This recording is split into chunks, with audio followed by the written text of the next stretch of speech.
오늘은 마태복음이 전하는 그 복음 63번째 시간입니다. 오늘도 지난 시간에 이어서 마태복음 22장 말씀을 오늘도 계속해서 살펴보고자 합니다.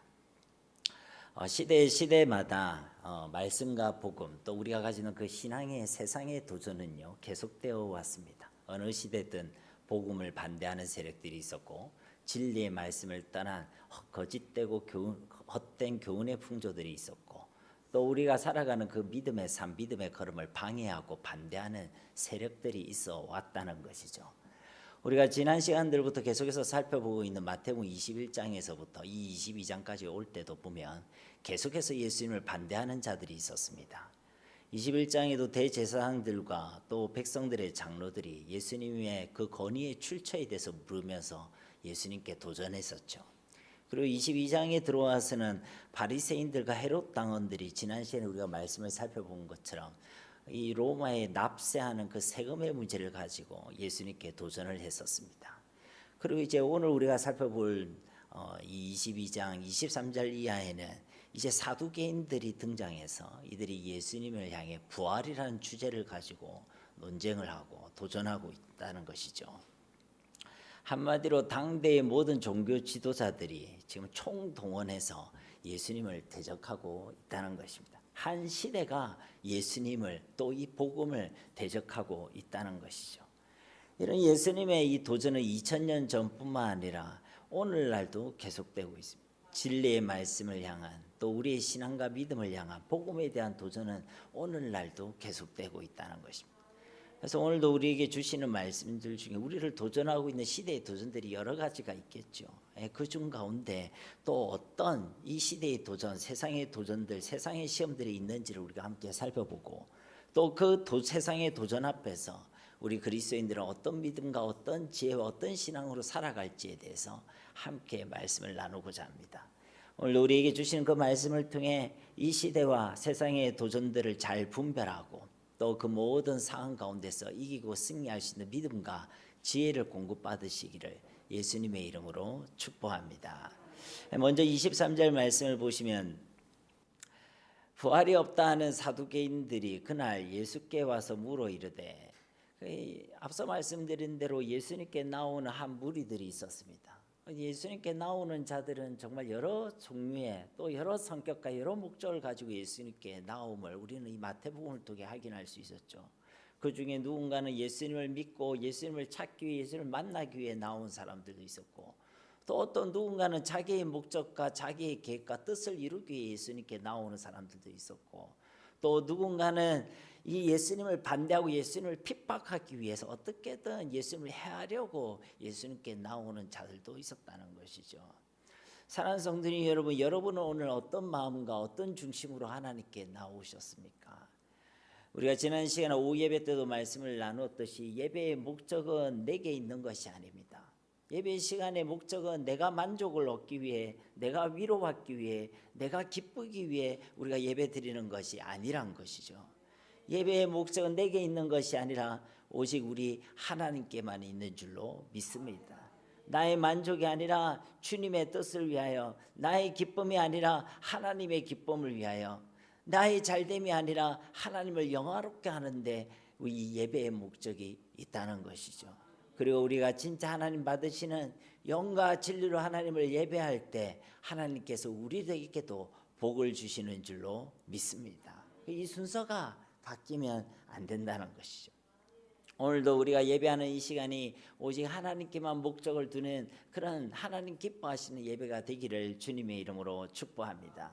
근데 오늘 이 본문의 이 사두개인들은요 예수님께 나올 때 헛된 목적 그리고 악한 목적을 가지고 예수님께 나와왔음을 알 수가 있는 것이죠. 예수님을 믿기 위해 예수님을 영접하기 위해 나온 것이 아니라 자신들을 위해 자신들의 그 기득권을 지키기 위해 그래서 예수님을 해하고자 예수님 앞으로 나오고 있었다는 것입니다. 이들은 사두개인들이었습니다. 이 사두개인들에 대한 예수님의 짧은 요약은요 부활이 없다고 하는 자들이라고 오늘 말씀은 요약하고 있죠. 이 사두개인들은 부활을 믿지 않는 자들이었습니다. 예수님 당시에 이 종교 지도자들의 양대 산맥이라 할 수 있는 바리새인들은 부활을 믿었던 자들입니다. 그래서 내세도 믿었죠. 그러나 이 사두개인들은 부활을 믿지 아니했습니다. 부활을 믿지 않았기 때문에 당연히 내세도 믿지 않는 자들이었죠. 영혼의 삶이라든지 천사의 존재라든지 이런 것들을 사두개인들은 믿지 아니했습니다. 근데 여러분 어떻습니까? 우리가 믿고 고백하는 예수님의 그 복음의 핵심은 바로 십자가와 부활인 줄 믿습니다. 우리의 인생의 근본 문제는 정치의 문제도 경제의 문제도 건강의 문제도 돈의 문제도 아닙니다. 우리 인생의 근본 문제는 죄로 인해서 하나님을 떠난 문제요, 영적 사망의 문제인 줄 믿습니다. 그래서 우리가 이 땅에 있는 어떤 것으로도 우리가 가지고 있는 그 근본 문제를 우리는 해결할 수가 없죠.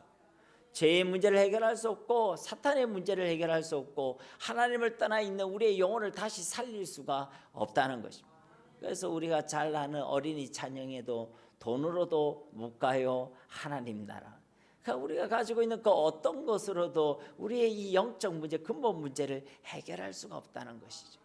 그러나 우리 주 예수 그리스도께서 우리를 위하여 십자가에서 죽으시고 부활하심으로 우리의 죄의 문제를 해결하시고 영원한 속죄를 우리 가운데 허락해 주시고 하나님을 떠나 있던 우리가 하나님을 만나게 되는 구원의 은총을 받아 누리게 된 줄로 믿습니다. 그러니까 이 십자가와 부활이야말로 우리가 믿고 고백하는 이 복음의 핵심이라는 것입니다. 그런데 이들은요 믿지 아니했다는 것이죠. 부활을 믿지 아니했다. 근데 이들은 어떤 자들이었습니까? 여러분 사두개인들이라는 이 사두개 용어 자체는요 다윗 시대에 사독이라는 대제사장이 있었습니다.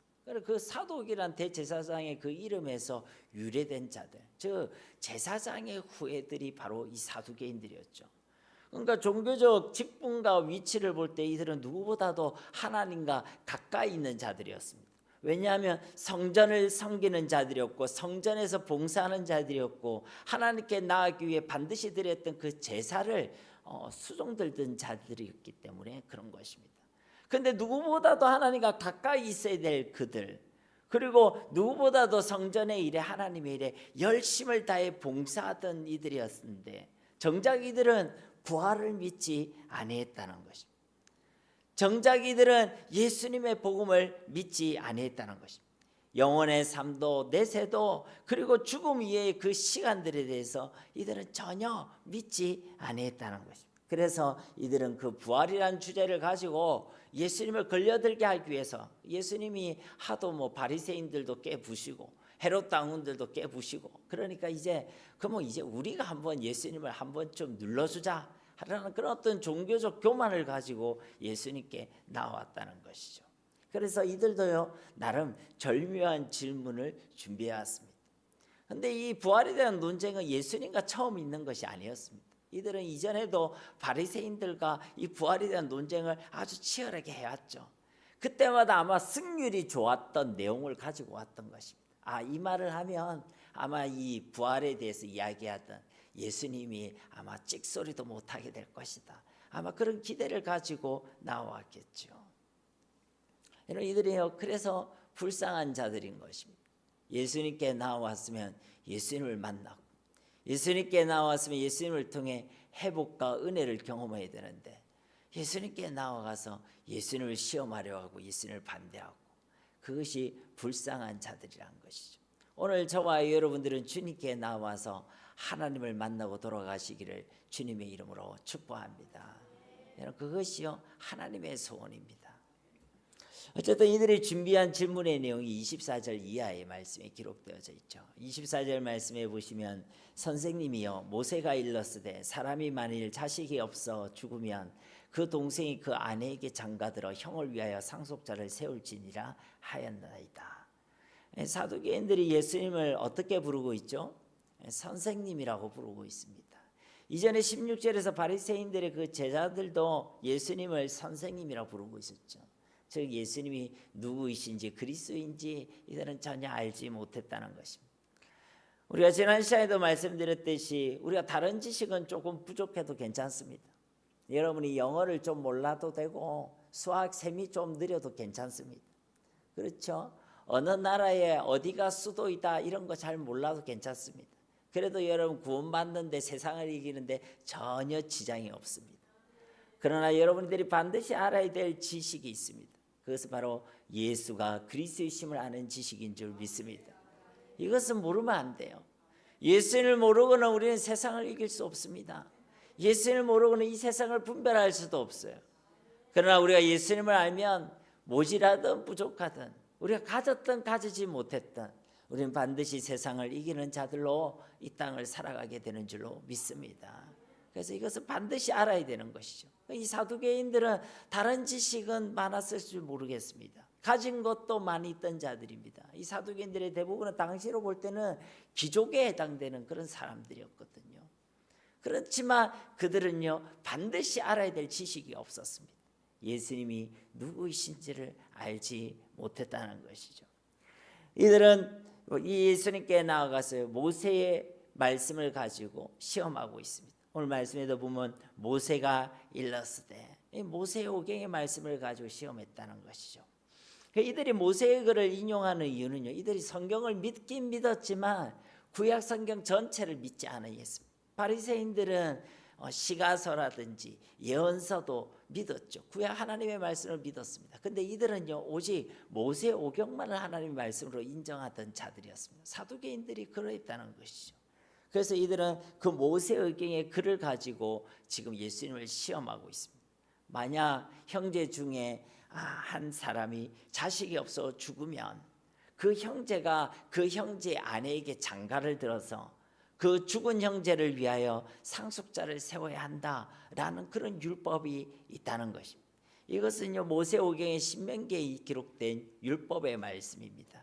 원문을 보면요 신명기 25장 5절과 6절 말씀에 보면 형제들이 함께 사는데 그중 하나가 죽고 아들이 없거든 그 죽은 자의 아내는 나가서 타인에게 시집가지 말 것이요 그의 남편의 형제가 그에게로 들어가서 그를 맞이하여 아내로 삼아 그의 남편의 형제된 의무를 그에게 다 행할 것이요 그 여인이 낳은 첫 아들이 그 죽은 형제의 이름을 잊게 하여 그 이름이 이스라엘 중에서 끊어지지 않게 할 것이라.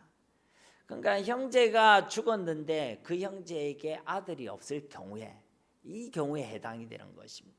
근데 그 죽은 아내를 이제 그 형제 중 하나가 내 아내로 삼아서 아들을 낳고 그 아들을 통해 다음 대를 잇게 하라는 것입니다.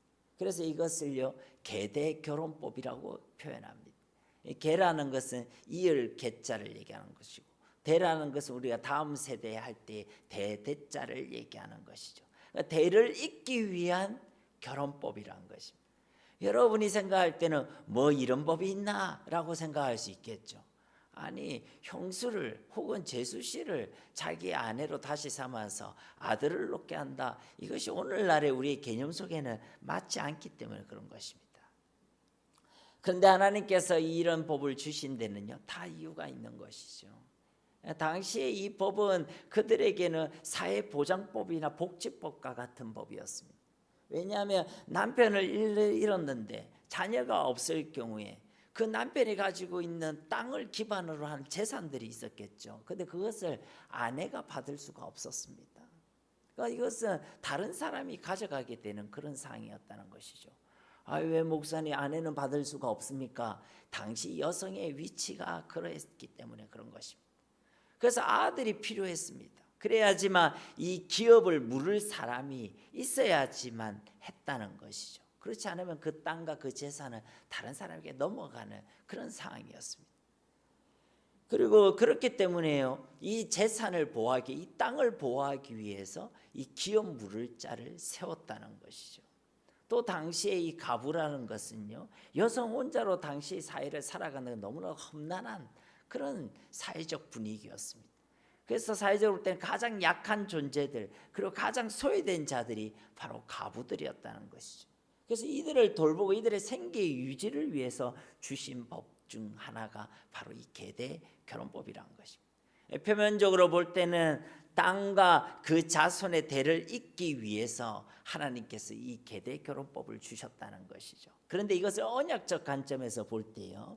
이 계대결혼법은 하나님의 언약을 이루시기 위한, 그 하나님의 언약의 연속성을 위한 하나님께서 주신 율법이었다는 것입니다.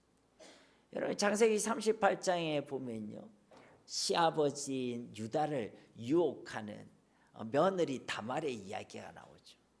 그래서 이 다말의 남편이 죽었는데도 그 형제들이 이 계대 결혼법을 시행하지 않는 것을 보면서 결국 이 며느리가 이제 자신을 시아버지 유다를 속여서 그래서 이제 자녀를 잉태하게 되는 사건이 벌어집니다. 우리가 볼 때는 끔찍한 사건이고 정말 어떻게 보면 이해할 수 없는 일이지만 성경은 이 다말을 뭐라고 이야기하냐면 의롭다라고 평가하고 있죠.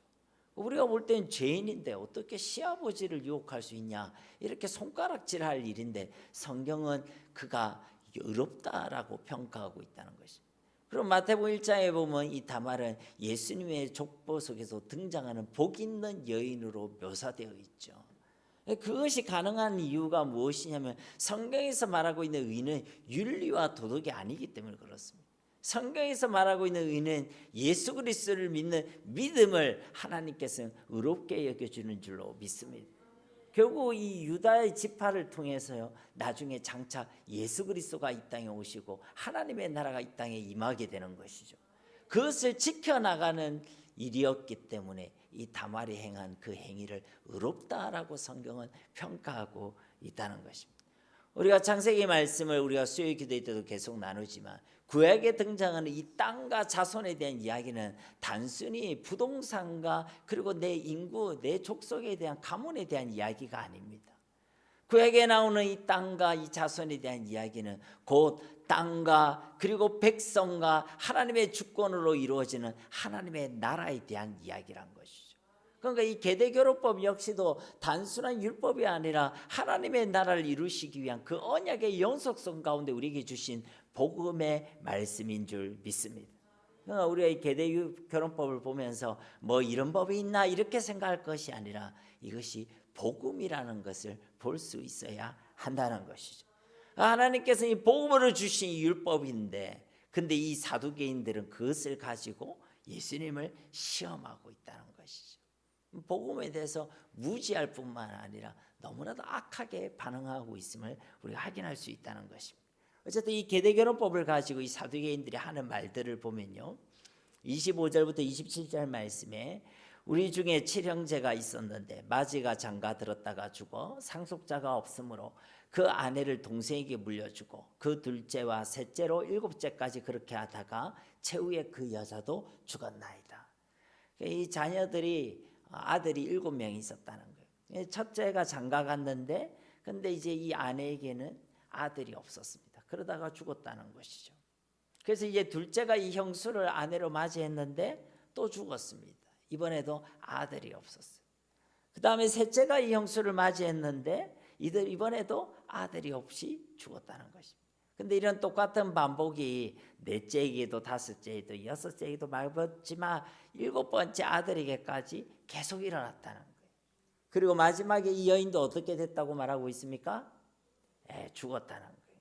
그러니까 한 집안에 7 아들과 한 며느리가요 다 죽었다는 거예요. 사실 이런 일이 일어나기가 쉽겠어요? 어렵겠어요? 어려운 일이죠. 근데 어떻게든 이 예수님을 시험하고자 이들은요 이런 억지스러운 이런 예를 지금 만들어서 가져오고 있는 것입니다. 근데 사실은 뭐 둘째, 셋째까지만 이야기해도 우리가 충분히 이해를 할 수 있잖아요, 그렇죠? 근데 7째까지 이들이 이야기하는 이유는 당시에 이들의 그 7이라는 숫자를 완전수로 이해했기 때문에 그런 것이죠. 그만큼 이들이 예수님을 완전하게 거부하고 반대하고 이 부활을 완전히 믿지 않고 있음을 이렇게 강하게 주장하고 있는 것입니다. 그리고 이제 이들은요 이 이야기를 끝내고 회심의 질문을 던지고 있죠. 28절 말씀 우리 함께 읽어보겠습니다. 그런즉 그들이 다 그를 취하였으니 부활 때의 7 중에 누구의 아내가 되리까? 그러니까 이들이 이 질문을 지금 예수님을 향한 어떤 회심의 일격으로 사용하고 있다는 것이요. 부활이 있다면, 그 부활의 때가 온다면 그러면 이 죽은 자는 누구의 아내가 되겠습니까? 여러분이 볼 때는 누구의 아내가 되겠습니까? 예? 마지막 처음 만났던 아들의 아내가 될 것 같습니까? 아니면 마지막 7째 아들의 아내가 될 것 같습니까? 네? 예, 뒤에 말씀을 이제 우리가 읽고 알고 있으니까 그죠? 예, 여기서 이제 몇째다 얘기하면 오늘 좀 부끄러움을 당하는 거예요, 그죠? 그러니까 이제 부활하면 다 같이 이제 천국에서 보게 될 거 아닙니까? 그렇죠? 만나게 될 거예요. 근데 그 여인은 그럼 누구의 아내냐? 이렇게 묻고 있다는 것이죠. 즉 이들은 부활에 대해서 믿지도 아니했지만 뒤에서도 우리가 말씀을 통해 살펴보겠지만 이 부활에 대해서도 완전히 엉터리로 이해하고 있었다라는 것을 알 수가 있는 것이죠. 이런 엉터리 질문을 해놓고 또 이들은요 아마 우리가 그 표정을 보진 못했지만 아마 득이양양하면서 회심의 미소를 짓고 있었겠죠. 어디 한번 대답해 보시오 하면서 씩 하고 웃었겠죠. 그런데 예수님께서 이 질문에 대해서 뭐라고 대답하십니까? 29절 말씀도 우리 함께 봉독해 보겠습니다. 예수께서 대답하여 이르시되 너희가 성경도 하나님의 능력도 알지 못하는 거로 오해하였도다. 아멘. 이 말씀은요 단순히 사두개인들에게 하시는 말씀이 아닙니다. 부활을 믿지 않는 사람들, 부활 신앙으로 살아가지 않는 사람들에게 이렇게 말씀하시는 것이죠. 너희는 성경도 모르는 사람이다. 너희는 하나님의 말씀을 믿지 않는 사람이다. 너희는 하나님의 능력도 오해하고 있는 사람들이다. 그렇게 말씀하고 있다는 것입니다. 사두개인뿐만 아니라 부활을 믿지 않는 사람들, 부활의 신앙으로 살아가지 않는 사람들을 향해 주께서 이렇게 책망하고 계신다는 것입니다. 이성적인 논리를 볼 때는요, 이 사두개인들의 이 질문의 내용은요 매우 타당하고 합리적으로 보이죠. 7째까지 왔으니 그 아내는 누구의 아내가 될 것인가? 이게 말이 안 맞구나. 우리도 그 이해와 논리를 따라가다 보면요 똑같은 의문을 가지게 될 것입니다. 이게 말이 안 되네. 그러다 보면 어떻게 되겠어요? 부활이 있을까 하고 있다가 나중에는 부활이 없다. 이런 불신으로 이어지게 된다는 것입니다. 언제도 말씀드렸듯이 우리 하나님은 우리의 이해의 대상이 아니십니다. 유한한 우리가 어떻게 무한하신 그 하나님을 다 이해할 수 있겠습니까? 어떻게 피조물이 우리가 창조주이신 그분을 다 이해할 수가 있겠습니까? 하나님은 결코 우리의 이해의 대상이 아니라는 것이죠. 하나님은 우리의 믿음의 대상인 줄로 믿습니다. 이해가 돼서 믿어지는 게 아닙니다. 믿음이 있을 때 우리는 하나님을 이해하게 되는 것입니다. 그래서 하나님의 말씀도 똑같은 것이죠. 공부하고 연구해서 깨달아지는 것이 아닙니다. 그건 세상 공부, 세상 책을 그렇게 연구하는 것이고 하나님의 말씀을 우리가 믿을 때, 순종할 때 깨달아지게 되는 줄로 믿습니다.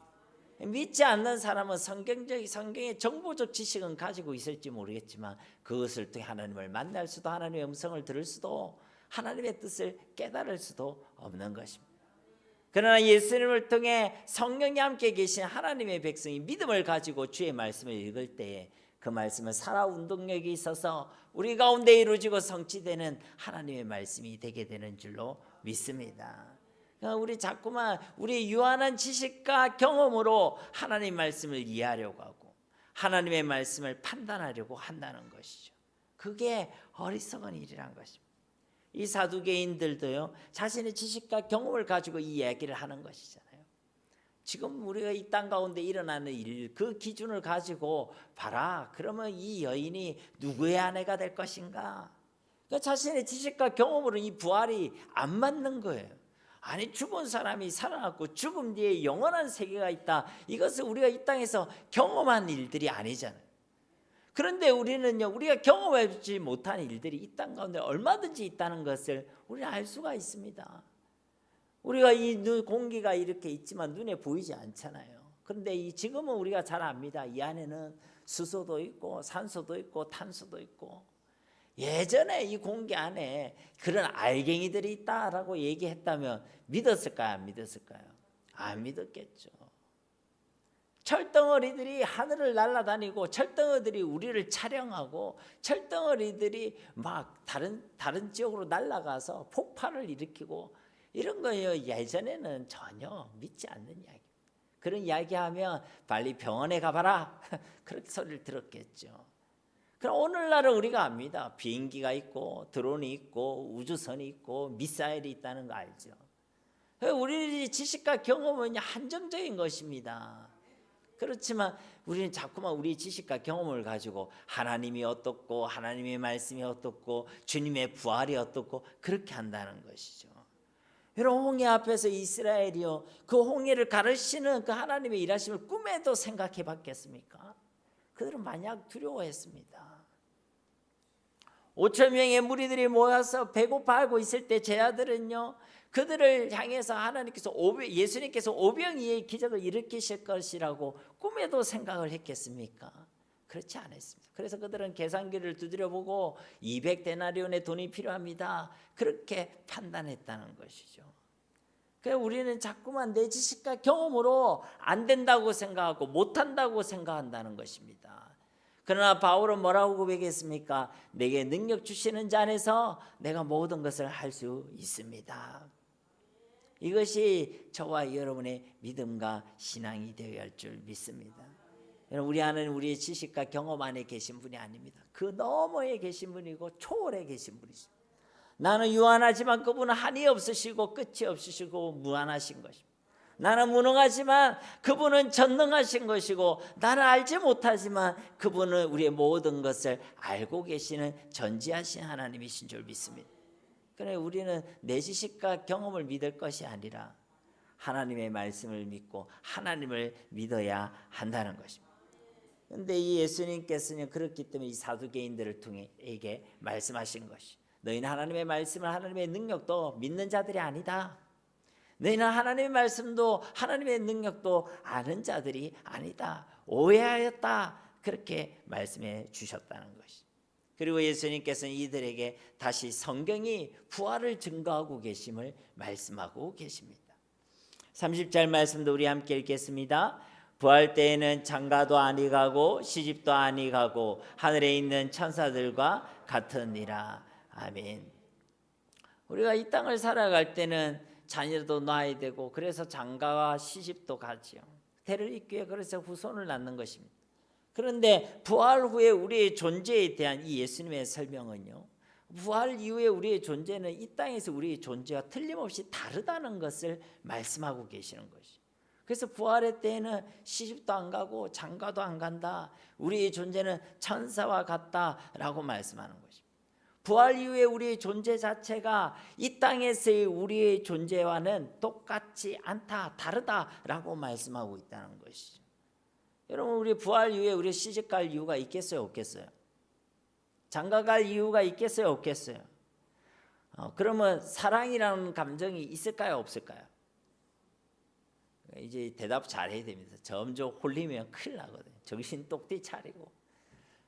그러니까요, 이 지금 장가나 시집갈 이유는 없겠죠. 그러나 서로 간의 사랑이 없어진다는 이야기는 아닙니다. 근데 그 사랑이요, 보다 높은 차원의 사랑으로, 온전한 사랑으로 변하게 된다는 거예요. 그러니까 남성과 여성이 만나서 서로 찌릿찌릿해지는 그런 호기심과 그런 에로스적인 그런 육체적인 사랑은요, 없어지는 것입니다. 하나님의 사랑 안에서 이제 진짜 사랑하고 진짜 그 사랑 안에서, 온전한 사랑 안에서 연합을 이루게 된다는 거예요. 부부 간의 사랑, 남녀 간의 사랑, 부모와 자식 간의 그 사랑 등은요, 이제 사라집니다. 일정한 관계 속에서만 이루어지던 그 사랑이 이제는 하나님을 한 분 아버지라고 고백하는 영적 가족으로서, 한 형제의 자매로서 온전한 하나님의 사랑으로 서로를 사랑하게 된다는 것입니다. 그전에 우리의 사랑은 온전하지 않아요. 그나마 부모가 자녀를 사랑하는 사랑이 그게 제일 온전한 사랑이 가깝다 뿐이지. 그러나 우리가 저 천국에 가서 사랑을 할 때는 하나님의 사랑으로, 주님의 사랑으로, 온전한 사랑으로 서로를 사랑하게 되는 줄로 믿습니다. 그리고 우리는요, 천사와 같다라고 말씀하고 있죠. 우리 존재가요, 달라지고 변화된다는 거예요. 우리 주님께서 부활하실 때 지금 우리가 입고 있는 이 육신의 몸과는 다른 몸으로, 부활의 몸으로, 새 몸으로 우리는 있게 된다는 것이.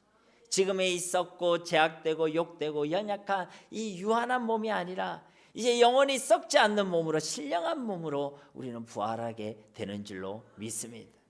물론 성경에서요, 우리 부활의 몸, 부활 이후에 우리 존재 자체에 대해서 아주 상세히 설명해 주고 있지는 않습니다. 그러나 우리는 성경의 몇몇 말씀을 통해서요, 부활 이후에 우리의 존재에 대해서 중요한 지혜들을 얻을 수가 있죠. 그 대표적인 본문 말씀이 우리가 이전에 살펴봤던 마태복음 17장에 있는 말씀입니다. 마태복음 17장에 보면 변화사 사건이 기록되어져 있죠. 그곳에서 예수님과 함께 누가 등장하고 있죠? 누가 등장하고 있습니까? 이런 표정을 보니까 오늘 좀 피곤하니까 목사님이 얘기해 주세요. 이런 표정인데 저도 오늘 목이 안 좋아가지고 예수님과 함께 모세와 엘리야가 등장하고 있죠. 여러분, 모세는 예수님으로부터 1500년 전의 인물입니다. 그리고 엘리야는 예수님으로부터 850년 전의 인물이죠. 이들은 틀림없이 그 당대에 죽었던 사람들입니다. 그러나 이들이 나타나고 있죠. 이 땅의 죽음이 끝이 아님을 알 수가 있는 것입니다. 이들이 부활해서 살아있음을 나타내고 증거하고 있다는 것입니다. 그리고 우리가 여기서 알 수 있는 것은요, 예수님의 제자들이 이들이 누구인지를 알아봤다는 것이죠. 모세로 알아보고 엘리야를 엘리야라고 알아봤다는 것입니다. 이들이 이름표를 달고 있었을까요? 나는 모세입니다. 이런 이름표를 달고 있어서 알아봤을까요? 그렇지 않음에도 불구하고 이 제자들은요, 그들을 알아봤다는 거예요. 여러분, 고린도전서 13장 12절 말씀에 보면요, 우리가 지금은 거울로 보는 것 같이 희미하나 그때는 얼굴과 얼굴을 대하여 볼 것이요, 지금은 내가 부분적으로 하나 그때는 주께서 나를 아신 것 같이 내가 온전히 알리라. 그 부활의 때가 되면 그 사람이 누구인지 그 사람을 온전히 인식하게 된다는 것입니다. 우리가 부활의 때 하나님 나라 갔을 때 한번 여러분 이런 생각해 본 적 없습니까? 내가 오래전 봤던 그 집사님, 내가 오래전 봤던 그 할아버지, 내가 부활해서 천국에 가면 너무 오랜만에 보니까 내가 혹시 알아보지 못하진 않을까? 여러분, 그런 생각 해본 적 없습니까? 저는 그런 생각 해본 적이 있거든요. 어릴 때 아버지께서 돌아가셨는데 내가 혹시 그때 보면 아버지 얼굴을 알아볼까? 이런 생각을 해본 적이 있다는 것이죠. 여러분, 이 베드로와 요한과 야고보가요, 모세를 본 적이 있습니까? 없습니까? 없죠. 엘리야를 본 적이 있습니까? 없습니까? 없죠. 그래도 이들이요, 알아봤다는 거예요. 한 번도 보지 못했다 할지라도, 너무 오랜만에 보았다 할지라도 그 부활의 때가 되면 우리는 서로의 존재를 온전히 인식하게 된다는 것입니다. 그리고 우리가 알 수 있는 것은요, 이 부활의 때 저 천국에서도 나라는 존재는 사라지지 않는다는 것입니다. 아브라함이 아브라함으로 있고, 모세가 모세로 있고, 엘리야가 엘리야로 있었듯이, 또 부활하신 예수님을 제자들이 예수님으로 알아보았듯이 저 천국에서도 우리도 우리로서, 내가 나로서 존재하게 된다는 것입니다. 나라는 그 고유성이 사라지지 않는다는 것이죠. 그리고 앞서도 잠시 말씀드렸듯이 이 땅에 우리가 가지고 있던 그 모든 관계들은 확장되어지고 온전해집니다. 끼리끼리 모여있던 그 관계들은 부활의 때에 다 무너지게 된다는 것이죠. 물론 우리가 서로가 서로를 알아보는 기쁨은 사라지지 않을 것입니다. 그러나 더 이상 내 아내, 내 남편, 내 자녀들과 같은 관계들은 이제 무너지는 것이죠. 그리고 그 모든 관계들은 이제 예수님 안에서 하나님을 한 분 아버지 하나님으로 고백하게 되는 한 형제 자매가 되게 된다는 것입니다. 그러니까 그런 예수님 안에서의 수평적인 관계만 우리 가운데 남게 된다는 것이죠. 그런데 이 사두개인들은요, 부활을 믿지도 않았지만 그 부활에 대해서 오해하고 있었다는 것입니다. 부활에 대한 이 말씀을 문자 그대로만 이해하고 있었다는 것입니다. 아니, 이 계대 결혼법만 해도 그렇지 않습니다. 사회적으로는 사회보장법으로 자손과 땅을 잇게 하기 위한 법이었지만 결국은 이 법은 예수 그리스도와 그분의 나라에 대한 약속의 말씀이었고 복음이었습니다. 그러나 이 사두개인들은 그것을 알지 못했다는 것이죠. 그래서 예수님께서 그들을 향해 책망하신 것입니다. 너희가 성경도 하나님의 능력도 알지 못하고 믿지 못하고 있다는 것입니다. 그리고 이들에게 다시 성경이 부활이 있음을 증거하고 있음을 말씀해 주고 있죠. 31절 말씀에 보면 죽은 자의 부활을 논할진대 하나님이 너에게 말씀하신 바. 이 사두개인들이 말씀을 가지고 예수님을 시험했듯이 예수님께서도 말씀을 가지고 이들에게 대답하고 계십니다. 사랑하는 성도 여러분, 우리가 시험을 이기는 길은 바로 하나님의 말씀인 줄 믿습니다. 우리는 말씀으로 이 시험을 이겨내야 됩니다. 말씀이 우리 가운데 있어야 되고 말씀의 은혜가 우리 가운데 넘쳐나야 되고 말씀이 우리 심령 가운데 기준이 되어 있어야 우리는 모든 시험을 이기게 되는 줄로 믿습니다.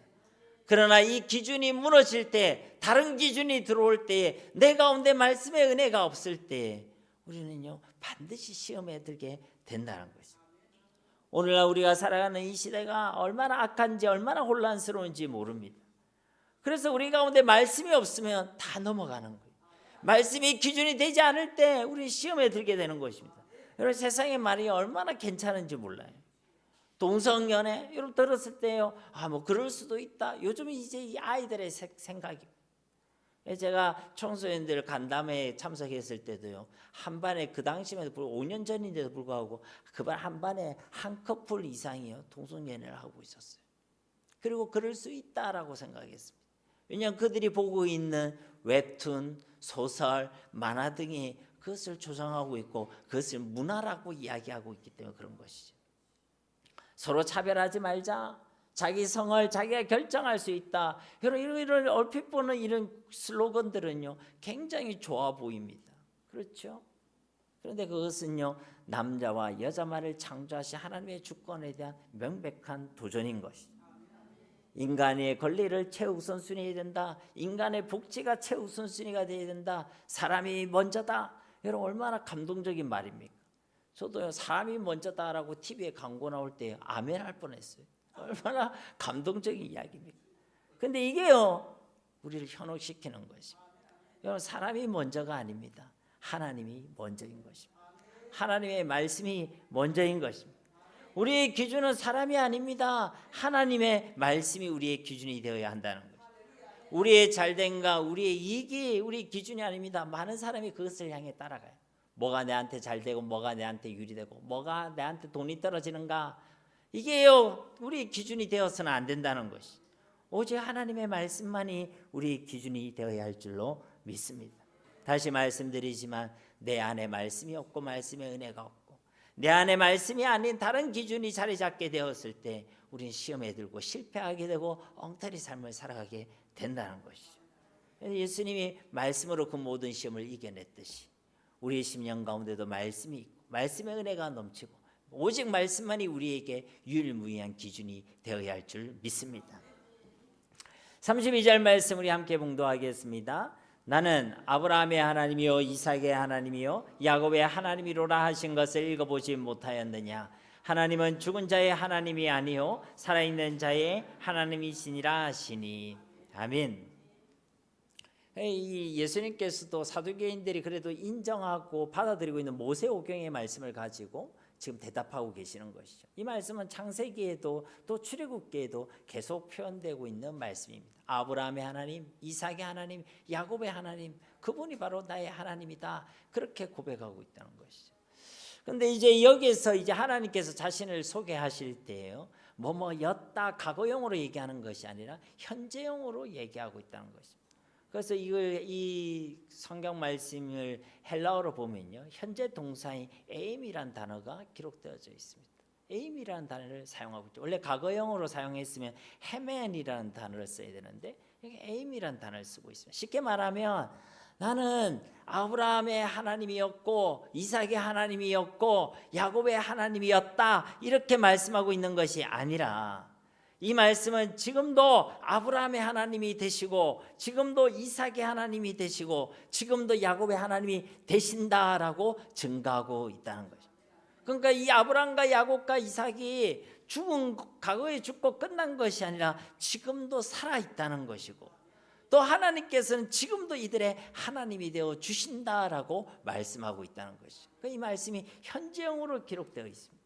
그래서 하나님은 죽은 자의 하나님이 아니라 언제나 살아있는 자의 하나님이시라고 말씀해 주고 계시는 것입니다.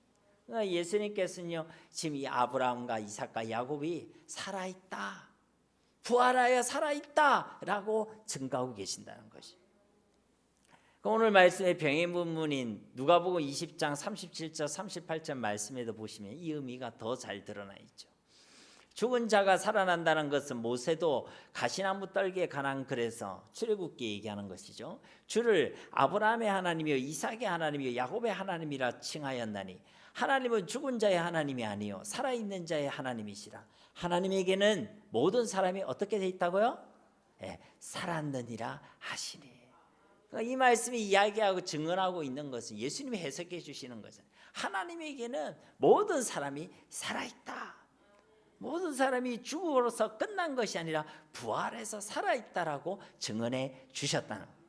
33절 말씀에 무리가 듣고 그의 가르치심에 놀라더라. 그러니까 사두개인들과 함께 했던 사람들이 깜짝 놀라서 돌아갔다는 것입니다. 사랑하는 성도 여러분, 분명히 오늘 주신 말씀은요, 부활을 믿지 않는 사두개인들에게 주신 말씀입니다. 그리고 이와 같이 부활을 믿지 않는 자들, 부활신앙으로 살아가지 않는 자들에 대한 예수님의 평가는 너희가 부활만 믿지 않는 것이 아니라 하나님의 말씀도 하나님의 능력도 믿지 않는 자들이라고 평가해 주셨다는 것이죠. 그러므로 저와 여러분은 부활을 믿고 소망하는 자들, 부활신앙으로 살아가는 자들이 되어야 할 줄 믿습니다. 부활을 믿지 못하는 자들은 이 사두개인들처럼 내세도 믿지 않습니다. 내세를 믿지 않기 때문에 하나님의 나라에 대한 소망도 없이 살아갑니다. 이 땅의 것이 전부라고 생각하는 현세주의자들로 이 땅을 살아가게 된다는 것입니다. 그리고 이 현세주의야말로 오늘 설교를 시작하면서 언급드렸던 이 시대의 심각한 도전 중에 하나고 이 세상이 우리에게 주는 중대한 시험의 내용 중 하나라는 것입니다. 저 부활신앙이 없어서 현세주의자가 되면 우리는 이 땅이 전부인 줄 살아갈 것입니다. 이 땅에만 바라보고 이 땅에만 소망을 두고 이 땅의 마음을 빼앗겨 이 땅을 위해서 살아가게 된다는 것입니다. 그리고 결국은요, 물질 만능주의에 빠지게 되는 거예요. 눈에 보이는 것이 전부라고 생각하고 그것에 가치를 두기 때문에 그런 것입니다. 왜 그렇다는 것입니까? 우리 가운데 부활신앙이 없어서 그렇다는 거예요. 그러나 부활신앙이 있는 사람은 이 땅이 아니라 저 하나님의 나라에 소망을 두고 살아가는 것입니다. 이 땅을 보는 것이 아니라 저 하나님의 나라를 바라보며 살아가게 되는 것입니다. 우리의 본향을 이 땅이라 이야기하지 않고 저 하나님의 나라가 우리의 진짜 본향이요 더 나은 본향임을 고백하게 된다는 것입니다. 이 부활신앙을 가진 사람은 이 땅을 위해 살아가지 않습니다. 나를 위해 살아가지 않습니다. 먹든지 마시든지 무엇을 하든지 하나님의 영광을 위하여 살아가게 된다는 것입니다. 그러니까 내가 이 땅을 바라보고 이 땅이 전부인 줄 알고 살아간다. 여러분 마음을, 여러분 신앙을 점검해 보십시오. 내가 진짜 부활신앙으로 살아가고 있는가? 정말 예수님의 부활을 내가 믿고 있고 그 예수님이 우리의 부활의 첫 열매가 되어져서 우리도 반드시 부활한다는 것을 내가 믿고 있는지를 점검해 보시라는 것입니다. 부활을 믿지 않는 자는 하나님의 심판도 믿지 않습니다. 그래서 마음대로 살아갑니다. 그러나 부활의 신앙이 있는 사람은 하나님을 두려워하죠. 함부로 살아가지 않습니다. 오늘을 주님 앞에서 거룩함으로 구별되게 살아가게 된다는 것입니다. 부활의 때가 되면요, 심은 대로 거두게 됨을 알기 때문에 그런 것입니다. 오늘 내가 심는 그 삶에 대하여 하나님께서 반드시 결산하실 때가 있음을 알기 때문인 것입니다. 그러나 부활의 신앙이 없는 사람은 함부로 살아가는 것이죠. 심판의 때가 있음을 알지 못하기 때문에 그런 것입니다. 부활신앙이 없는 자들은 복의 기준도 이 땅의 것에 눈에 보이는 것에 있습니다. 얼마나 많이 가졌느냐, 이 땅의 것을 얼마나 많이 누렸느냐, 그게 복의 기준이라는 것이. 그래서 미국에 갔느냐, 돈 많이 벌었네, 복 받았네. 유럽 여행을 했느냐, 그런 게 기준이라는 거예요. 차는 좋은 차를 타고 다니고 평수는 넓은 평수에 집이 있다, 이게 복의 기준으로 생각한다는 것입니다. 그래서 그것을 기준으로 해 부활신앙이 없는 사람들은 신앙이 좋다 나쁘다를 평가합니다. 돈이 많으면, 돈을 많이 벌면, 재산이 많으면 복 받았다, 신앙이 좋은 거다, 믿음이 좋다, 그렇게 이야기한다는 것입니다. 그러다 보니 부활신앙이 없는 자들은 현재의 고난을요 실패로 여깁니다. 이 땅의 삶이 전부인데 이 땅에서 고난받고 내가 살아간다, 그러면 실패의 삶이라고 생각한다는 것이죠. 그러나 부활신앙으로 살아가는 자들은 복의 기준이 이 땅에 있지 않습니다. 복의 기준이 하나님께 있는 것이고 하나님과의 관계에 있는 것입니다. 내가 하나님을 만났는가? 내가 하나님과 함께 삶을 살아가고 있는가? 나는 오늘 하나님의 나라를 소망하고 있는가? 그 하나님의 나라를 위하여 살아가고 있는가? 그게 복의 기준이라는 것이죠. 이런 사람은 있어도 없어도 감사할 수 있는 것이고, 부족하고 모질해도 세상을 이길 수 있는 것이고, 하나님 기뻐하시는 삶을 살아가게 된다는 거죠. 부활신앙을 가진 사람은 현재의 고난도 장차 누리게 될 그 하늘의 영광의 한 가정으로 생각합니다. 로마서 8장 17절 18절 말씀에도 자녀이면 또한 상속자 곧 하나님의 상속자요 그리스도와 함께한 상속자니 우리가 그와 함께 영광을 받기 위하여 고난도 함께 받아야 할 것이니라. 생각하건대 현재의 고난은 장차 우리에게 나타날 영광과 비교할 수 없도다. 부활신앙이 있느냐 없느냐에 따라 우리의 삶의 내용도 삶의 목적도 삶의 가치관도 완전히 달라지게 된다는 것입니다. 진짜 여러분은 부활신앙으로 살아가고 있습니까? 여러분의 삶의 가치는 어디에 있습니까? 여러분의 삶의 목적은 어디에 있습니까? 여러분의 삶에는 부활하셔 살아 역사하고 계시는 하나님의 능력을 경험하고 있습니까? 오늘 예수님의 말씀을 꼭 기억하십시오. 우리의 삶의 목적과 가치관이 이 땅에만 있다면, 우리의 삶 가운데 하나님의 능력도 하나님의 역사도 경험하지 못하고 있다면 우리가 이 부활신앙으로 살아가지 못하고 있기 때문에 그런 것입니다. 우리 하나님은 진실로 산자의 하나님이십니다. 그렇기 때문에 내가 예수님을 통해 내 영혼이 살아났을 때, 우리의 믿음이 죽은 믿음이 아니라 진짜 살아있는 믿음이 되어졌을 때 우리는 우리의 모든 삶 가운데 부활하셔서 살아 역사하고 계시는 우리 주님을 만나게 될 줄로 믿습니다. 오늘 말씀에 부활이 없다 하는 그 사두개인들과 같은 자들이 아니라 진짜 부활의 신앙으로 매일의 삶을 살아내는 그런 살아있는 믿음의 사람들이 다 되시기를 우리 주 예수님의 이름으로 간절히 축원드립니다. 우리 말씀으로 붙잡고 이 시간 함께 기도하기 원합니다. 부활이 없다는 이 현세주의라는 이 세상의 도전 앞에서 우리가 부활의 신앙으로 매일의 삶을 살아가게 하옵소서. 부활의 신앙이 없어서 이 땅에 우리의 삶의 목적과 가치관을 두지 않게 하시고, 부활의 신앙으로 이 땅을 살아가게 하시고 저 하나님의 나라에 우리의 삶의 목적과 가치관과 우리의 소망을 두게 하옵소서. 그런 부활의 신앙을 우리 가운데 허락해 주옵소서. 함께 이 시간 기도하겠습니다. 살아 역사하고 계신 아버지 하나님 감사합니다. 오늘도 우리에게 하나님의 귀한 말씀 주심을 감사드립니다. 하나님, 부활이 없다는 이 현세주의라는 이 세상의 도전과 시험 앞에 하나님, 우리가 부활의 신앙으로 매일의 삶을 살아가게 하옵소서. 부활이 없다는 사두개인 등과 같은 자가 되지 않게 하옵소서. 부활의 신앙이 없어서 세상을 불허하며 세상에 없는 것으로 두려워하지 않게 하옵소서. 부활의 신앙이 없어서 우리의 삶의 목적을 이 땅에 두지 않게 하시고 우리의 가치관이 이 땅에 있지 아니하게 하옵소서. 부활의 신앙이 없어서 하나님의 능력도 경험하지 못하는 죽은 믿음의 소유자가 되지 않게 하시고 정말 주님의 부활을 믿고 우리의 부활을 믿게 하셔서 이 땅이 아니라 저 영원한 하나님의 나라에 우리의 소망을 두게 하시고 이 땅과 내가 아니라 저 하나님의 나라 주의 영광을 위하여 살아가는 자들이 되게 하시고 눈에 보이는 이 땅이 아니라 영원한 것 저 하늘의 신령한 은혜와 복을 우리의 삶의 가치를 줄 수 있는 주님의 백성들 다 되게 하옵소서. 그래야 우리의 삶 가운데 하나님의 능력을 경험하게 하옵소서. 부활의 능력을 경험하게 하옵소서. 우리 매일의 삶 가운데 살아 역사하고 계신 주님을 함께함을 누리게 하시고 주님과 동행하는 삶을 살아가게 하시고 그런 살아있는 믿음으로 살아가는 주님의 백성들 다 되게 하옵소서. 부활을 믿기 때문에 오늘에도 믿음과 신앙 거룩함으로 살아가게 하시고 오늘도 주를 위하여 살아가게 하시고 이 부활의 복음을 증거하는 증인의 삶 되게 하여 주시옵소서.